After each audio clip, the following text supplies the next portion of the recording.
ఇక మరోవైపు మండలిలో మొయినాబాద్ డ్రగ్స్ కేసుపై చర్చ జరిగింది. అధికార ప్రతిపక్షాల మధ్య మాటల యుద్ధం సాగింది. కాంగ్రెస్ ఎమ్మెల్సీ మహేష్ కుమార్ గౌడ్ కీలక వ్యాఖ్యలు చేశారు. డ్రగ్ టెస్ట్ కు కాంగ్రెస్ నాయకులందరూ సిద్ధమన్నారు. సభా నాయకుడు ప్రతిపక్ష నేతకు డ్రగ్ టెస్టులు జరగాలన్నారు మహేష్ కుమార్ గౌడ్. అలాగే 6 గ్యారంటీలపై గళమెత్తారు బీఆర్ఎస్ ఎమ్మెల్సీ దాసోజు శ్రవణ్.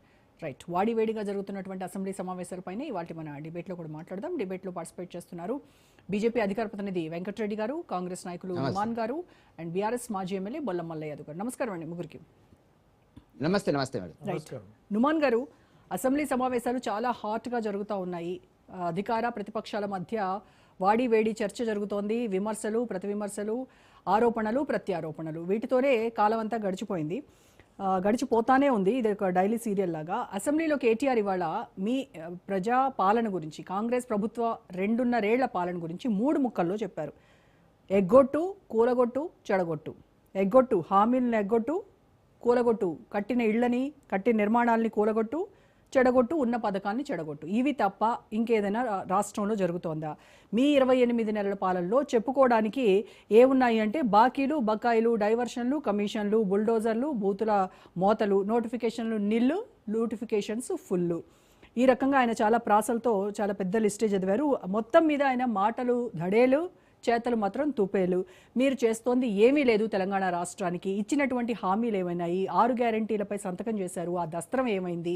మర్చిపోయారా? ఇంకా మీరు ఇవ్వాల్సినటువంటి హామీల సంగతి ఏంటి? అట్లీస్ట్ ఈసారి బడ్జెట్లోనైనా మీరు ఇచ్చినటువంటి హామీల్లో ఏమైనా నెరవేరేటువంటి అవకాశాలు ఉన్నాయని చాలా గట్టిగానే ప్రశ్నించారు.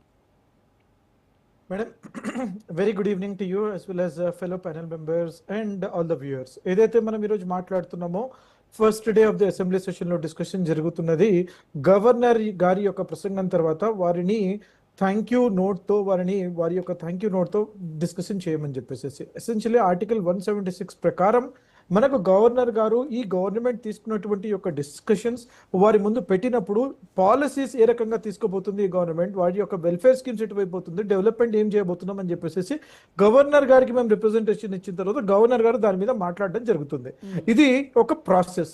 ఈ రోజు మాట్లాడుతున్న తరుణంలో ఏం మాట్లాడుతున్నారు? Basically the government is dedicated for welfare of the people of Telangana.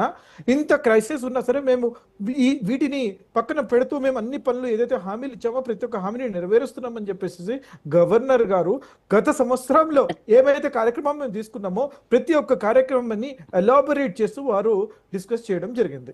దానికి మిస్టర్ కేటీఆర్ గారు 3 మాటలు అన్నారు. ఏమన్నారు? ఎగ్గొట్టారు, కూడగొట్టారు, చెడగొట్టారు. అవును, నిజమే, కరెక్టే, కాదనడం లేదు నేను. ఎగ్గొట్టినరు. మీరు 2 ఎకరాల భూమి ఇస్తాన్నారు దళితుడిని, ఎగ్గొట్టినరు. మీరు దళితుడిని ముఖ్యమంత్రి చేస్తాన్నారు, ఎగ్గొట్టినరు. మీరు దళిత బంధు ఇస్తా అని చెప్పినరు, ఎగ్గొట్టినరు. చెడగొట్టడం, అందరికీ డ్రగ్స్ అలవాటు చేసిండ్రు, అందరికి యువతని మొత్తాన్ని చెడగొట్టేసిండ్రు. కూడగట్టడం, అవును 100% మొత్తం ఫ్యామిలీ రూల్ చేసేసి కల్వకుట్ల ఖాందాన్ మొత్తం డబ్బులు కూడగట్టేసేసి కోట్ల రూపాయలు ఇక్కడే కాదండి, దుబాయ్లో, కెనడాలో, అమెరికాలో, యూరోప్లో, సింగపూర్లో ఏ రకంగా అయితే ఈయన కూడగొట్టి డబ్బులు పెట్టాడో మా దగ్గర సమాచారం ఉంది.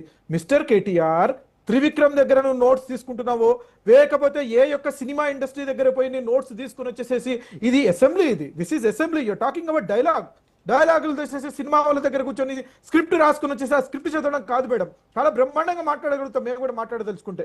ప్రజల కోసం మేము గవర్నర్ ప్రసంగం మీద మాట్లాడమని చెప్తున్నప్పుడు గవర్నర్ ప్రసంగం మీద మాట్లాడాలా. మహిళల మీద ఎందుకు మేడం ఇంత చిన్న చూపు వీళ్ళకి? 2014 నుంచి 2018 వరకు వీరి యొక్క క్యాబినెట్ లో మిస్టర్ కేసీఆర్ గారు ముఖ్యమంత్రిగా ఉన్నప్పుడు ఒక్క మహిళను కూడా మంత్రిగా ఇవ్వలేదు. వాస్తవం కాదా? 2023 ఎలక్షన్ అయిపోయిన తర్వాత 2024లో వాళ్ళ సొంత చెల్లి జైలుకి పోయింది, తిహార్ జైలుకి. డ్రగ్స్ రాణిగా పిలిపించినటువంటి తను జైలుకి వెళ్ళి రావడం జరిగింది. తను ఈ రోజు ఏమంటుంది? సొంత అన్న గురించి, సొంత బావ గురించి, సొంత బామర్ది గురించి, ప్రతి మేనమామ గురించి, ప్రతి ఒక్కరి గురించి చివాట్లు పెడుతుంది. అంటే మహిళల పట్ల వీరికి అవాకులు చవాకులు పీల్చడానికి సొంత ఇంట్లో వాళ్ళ చెల్లి మీద ఉన్న కోపాన్ని మొత్తం మహిళా సమాజం మీద, తెలంగాణ మీద ఉన్నటువంటి ప్రతి ఒక్క మహిళా లోకం మీద వారికి ఇంత ద్వేషం ఎందుకు అని చెప్పేసి అడగదలుచుకుంటున్నాను. 57,000 కోట్ల రూపాయల ఏదైతే వీళ్ళు చెప్తున్నారో లోన్ ఇంట్రెస్ట్ ఫ్రీ లోన్స్ గురించి, సెల్ఫ్ హెల్ప్ గ్రూప్స్ ఏదైతే ఉన్నాయో, ప్రతి ఒక్క గ్రూప్ లో 10 to 15 విమెన్ ఉంటారు, వారికి కావాల్సినటువంటి యొక్క ఇంట్రెస్ట్ ఫ్రీ లోన్స్ ఏదైతే గవర్నమెంట్ ఇస్తుందో దాని గురించి మాట్లాడుతున్నారు. నేను ఒకటే విషయం నేను మీ ద్వారా తెలియజేసుకుంటాను మేడం, 1 కోటి మందికి వారికి 1 కోటి రూపాయల దాకా వారి యొక్క కెపాసిటీని పెంచడానికి గవర్నమెంట్ తీసుకొచ్చినటువంటి ఒక స్కీమ్, 20,000 స్కీమ్, 20,000 రూపీస్ తో ప్రతి ఇయర్ దానికి బడ్జెట్ అలొకేట్ చేయడం జరుగుతుంది. 2.5 years అయింది, 57,000 crores అని చెప్తున్నాము. వారు కూర్చొని మాట్లాడారా? అది ఫైనాన్స్ మినిస్టర్ గాని పట్టుకొని మీకు తప్పు చెప్పేస్తున్నారు. అది కనుక మీరు ప్రూవ్ చేస్తే రాజీనామా చేయడానికి నేను సిద్ధంగా ఉన్నాను, ఇఫ్ ఇన్ కేస్ అది కరెక్ట్ కాదు అని అంటే మీరు సిద్ధంగా ఉన్నారా రాజీనామాకు అని కూడా ఆయన అడిగారు. Let him come madam. 2 విషయాలు అని చెప్పాడు రాజీనామా అని చెప్పేసి. ఒకటి వచ్చేసి లోన్ వేవర్ గురించి, ఏదైతే ఫార్మ్ లోన్ వేవర్ ఏదైతే రుణమాఫీ, రైతు రుణమాఫీ గురించి తను ఏమన్నారు మేడం, మొత్తం ఒకటే విలేజ్ లో ఎక్కడైనా జరిగి ఉంటే చెప్పండి, మీ ఇష్టం వచ్చిన చోట కొండారెడ్డిపల్లి అని తీసుకుని, కొడంగల్ అని తీసుకోండి, మరో చోటనే తీసుకోండి, నేను వస్తా అని చెప్పండి, డేట్ ఫిక్స్ చేయమని చెప్పండి, టైం ఫిక్స్ చేయమని చెప్పండి, పేపర్ కూడా తీసుకుని రమ్మని చెప్పండి. తనతో పాటు ఎందుకంటే రాజీనామా చేయాల్సి వస్తుంది, బై ఎలక్షన్ వస్తుంది సిరిసిల్లలో, 100% ఆయన ఓడగడతాం. నేను విషయం చెప్తున్నాను మేడం, 20,000 crores మేము స్పెండ్ చేసినాము, 80% పీపుల్ కి మేము ఇక్కడ లోన్ వేవ్ చేసిన తర్వాత తను వచ్చేసేసి ఈ రకంగా మాట్లాడడం ఎంత విడ్డూరం. అరే ప్రజలందరూ సంతోషాలతో ఉన్నారండి, ఇందిరమ్మ ఇల్లులు ఇస్తున్నాం, గృహప్రవేశాలు జరుగుతున్నాయి, ఇది తప్ప నేను చెప్పేది. ఇంటిగ్రేటెడ్ స్కూల్స్ కడుతున్నారు, ఇది తప్ప మేము చెప్పేది. మీకు పాలసీ విషయంలో మీకు ఎక్కడైనా సరే మేము తప్పు చేస్తున్నట్టు మీకు కనబడితే you please come and talk to us. No value, zero value అంటున్నాడు. నో వాల్యూ ఎలాగ నో వాల్యూ అవుతుంది మేడం? ఈ రోజు పర్ క్యాపిటల్ ఇన్కమ్ గురించి తను మాట్లాడుతున్నాడు. He should understand. తన ఎకనామిక్స్ తెలియకపోతే నేను ఎకనామిక్స్ నేర్పించడానికి వస్తాను నేను. అంటే నిజంగా గవర్నర్ ప్రసంగంలో నిన్న తలసరి ఆదాయం ఏదైతే ఉందో 4.18 లక్షలు అనేది, అది నిజంగా వాస్తవమేనా? Why is it wrong? That is not something I am giving. నేను ఇవ్వట్లేదు మేడం. 3.5 లక్షల రూపాయలు ఏదైతే బీఆర్ఎస్ గవర్నమెంట్ దిగిపోయేటప్పుడు ఉందో, ఈ రోజు 4.18 lakh rupees ఉందో, this is something on record. నేను చెప్పడం కాదు. And first of all he should understand, వాళ్ళు ఉద్యోగాలు ఇచ్చారా? వాళ్ళు ఒక్క పబ్లిక్ సర్వీస్ కమిషన్ తో ఒక్క ఉద్యోగం ఇవ్వలేకపోయారు. 67,000 నోటిఫికేషన్ అన్ని బీఆర్ఎస్ హయాంలోనే కదా, మీ హయాంలో ఇచ్చినవి 11,000. పేపర్ లీకులు కాలేదా? పేపర్ లీకులు అయ్యాయా? దౌర్భాగ్యమైన పరిస్థితి కదా. తన సొంత పిఏగా ఉన్నటువంటి తిరుపతి దీంట్లో ఇన్వాల్వ్ అయ్యాడు కదా. పబ్లిక్ సర్వీస్ కమిషన్ లో పేపర్ లీకులు జరగడం వల్ల పిల్లలు ఎంత ఇబ్బంది పడతారు మేడం. ఒక్కసారి ఆలోచన చేయండి. లైఫ్ అనేది చాలా చిన్న లైఫ్ ఉంటుంది మేడం. గవర్నమెంట్ సెక్టర్ లో ఉద్యోగం పొందాలి అని అంటే, నా ఫ్యామిలీ నుంచి నా 3 సిస్టర్లు కూడా గవర్నమెంట్ జాబ్స్ చేస్తుంటారు. వారు మొత్తం డెడికేట్ చేస్తారు, 2 years 3 years 4 years డెడికేట్ చేసి వారు కష్టపడి ఉద్యోగం కొట్టాలని చెప్పేసి వారు చూస్తుంటారు. కానీ వీరు ఎగ్జామే కండక్ట్ చేయకపోతే, పేపర్లో లీక్ చేస్తే వారి యొక్క మెంటల్ స్టేటస్ ఏ రకంగా అయితే వారు ఎఫెక్ట్ అవుతారో ఒక్కసారి ఆలోచన చేయండి. లక్షల మంది, ఒకరిద్దరు కాదు, లక్షల మంది ఒక ఉద్యోగం కూడా మీరు కండక్ట్ చేయలేకపోయారండి. మీరా మాట్లాడేది ఉద్యోగాల గురించి? మీరు ఇచ్చినటువంటి హామీ ఎంత ఉద్యోగాల విషయంలో? మీరు ఇచ్చినటువంటి ఎన్ని లక్షల ఉద్యోగాలు ఇస్తామన్నారు? 2.5 ఏళ్లలో ఎన్ని నోటిఫికేషన్ ఇచ్చారు, ఎన్ని నియామక పత్రాలు ఇచ్చారు? 67,000 jobs have been given to the people of Telangana. 67,000 ఉద్యోగాలు ఇవ్వడం జరిగింది. 2 లక్షల ఉద్యోగాలు ప్రతి సంవత్సరం జాబ్ క్యాలెండర్ ఇచ్చేసేసి నిర్దిష్టమైన ప్రణాళిక ప్రకారం వస్తామని చెప్పేసి మేము చెప్పడం జరిగింది. పబ్లిక్ సర్వీస్ కమిషన్ ఏదైతే కండక్ట్ చేస్తుందో, most of the government exams, engineering exams కానివ్వండి, I'm talking about engineers, AE exams కానివ్వండి, most of the exams are being conducted by public service commission. దాన్ని ప్రక్షాళన చేయడానికి టైం పట్టింది మాకు. దానిని ప్రక్షాళన చేసేసి దాని యొక్క బాడీని, దాని యొక్క మెంబర్స్ మొత్తం రిజైన్ చేసేసి, కొత్త బాడీ వేసేసి, కొత్త రూల్స్ తీసుకొచ్చేసేసి, దాని తర్వాత రిజర్వేషన్స్ క్యాలిక్యులేట్ చేసేసి చేయడానికి మాకు టైం పట్టింది. కాబట్టి మేము అయినా సరే 67,000 jobs we have given. 10 years లో 10 సంవత్సరాలు ఒక్క పబ్లిక్ సర్వీస్ కమిషన్ ఉద్యోగం ఇచ్చారు. ఇక ఇప్పుడు నోటిఫికేషన్ లో వరదేనా?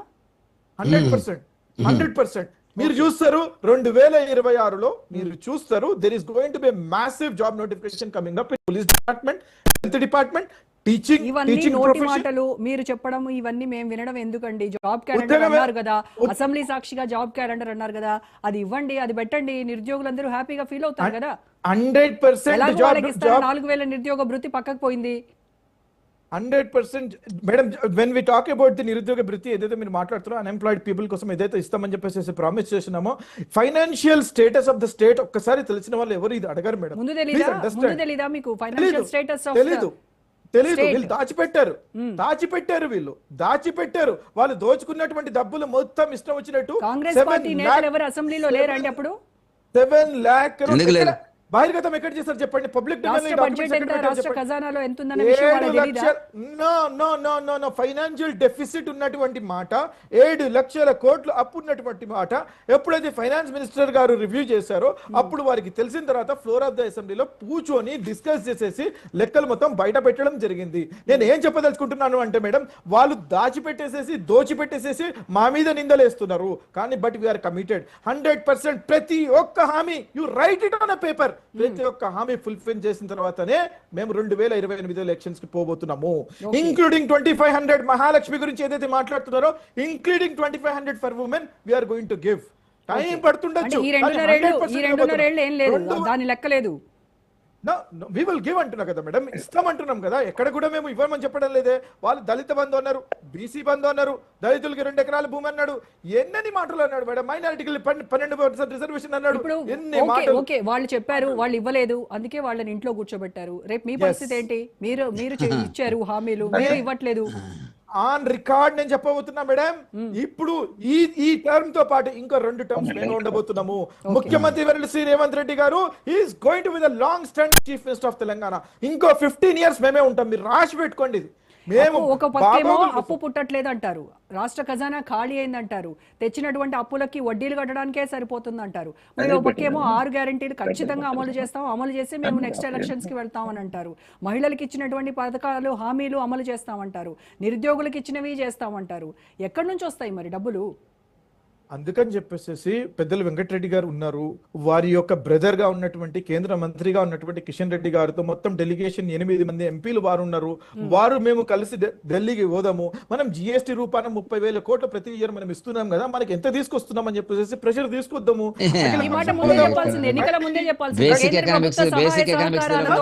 కేంద్ర ప్రభుత్వ సహాయ సహకారాలతో మేము ఈ హామీలన్నీ అమలు చేస్తామని అప్పుడే చెప్పుండాల్సింది. ఇంత అప్పు ఉందన్నటువంటి మాట ఎవరికి ఎక్కడా చూపేలేదు madam. Please understand, there is ఇంత డెట్ ఉన్నటువంటి మాట ఎక్కడ కూడా బహిర్గతం కాలేదు. వారు అంత చాకచక్యంగా కనిచ్చాడు మిస్టర్ కేసీఆర్ గారు. ఇది మీకు ఎస్కేపిజం గా అనిపించట్లేదు? మేము మాత్రం ఏం చెప్తున్నాను అంటే madam, 100% we are going to fulfil each of the promise. Promise is a promise. వాగ్దానం అనే మాట వాగ్దానమే. అదే జనాలు అదే అనుకుంటున్నారు. అదే హామీలు ఇచ్చారు, అంతవరకు చల్లగా ఉండండి, అమలు గురించి కూడా మాట్లాడతారా అని. 200 యూనిట్స్ ఫ్రీ పవర్ ఇస్తున్నాం, ఇవ్వడం లేదా? ఎల్పిజి సిలిండర్ 500 కి ఇస్తున్నాం, ఇవ్వడం లేదా? ఫ్రీ బస్ ఇస్తున్నాం, ఇవ్వడం లేదా? సన్న బియ్యం ఇస్తున్నాం, ఇవ్వడం లేదా? బోనస్ ఇచ్చినాం, ఇవ్వడం లేదా? రైతు భరోసా ఇచ్చినాం, ఇవ్వలేదా? రైతు రుణమాఫీ చేయలేదా? ఉద్యోగాలు ఇవ్వలేదా? అరకొర టైమే మేము ఉన్నాం కదా, 2 సంవత్సరాలు అయింది మేము అధికారంలోకి వచ్చి. మీరే చెప్పండి, అరకొర టైం అయింది కాబట్టి అరకొర ఫుల్ఫిల్ అవుతుంది. 100% మీకు ఫుల్ఫిల్ కావాలి అని అంటే 5th year లో రివ్యూ చేద్దాం. 100 రోజుల్లో మీరు పెట్టుకునే టైం బాగుండు కదా మేడం. 100 రోజుల్లో అమలు చేస్తామని చెప్పినట్టు మాట వాస్తవం. 100% ఆన్ ద డే 1 మేము అమలు చేస్తున్నాం కదా. డే 1 ఫ్రీ బస్ అమలు చేస్తున్నాం కదా, చేయలేదా? 2 schemes have been signed on the day 1 after the oath ceremony జరిగిన తర్వాత లాల్ బహదూర్ స్టేడియంలో అక్కడ 2 schemes కి సైన్ చేయడం జరిగింది. ప్రతి ఒక్క దానికి మనకి ప్రజాపాలన ఫార్మ్స్ అని ఇచ్చేసేసి ఎవరైతే దీనికి అర్హులు ఉన్నారో ఆ యొక్క డేటా తీసుకురావాలి కదా మేడం. అది తీసుకొచ్చిన తర్వాత మేము వీఆర్ రోలింగ్ ఇట్ అవుట్. ప్రతి ఒక్కటి రోల్ చేస్తున్నాం. 100% ఓకే రైట్. ఇంకా బీఆర్ఎస్ నాయకులతో మాట్లాడదాం. దానికంటే ముందు డిబేట్ లో ఒక షార్ట్ బ్రేక్ తీసుకున్నద్దాం. Stay tuned.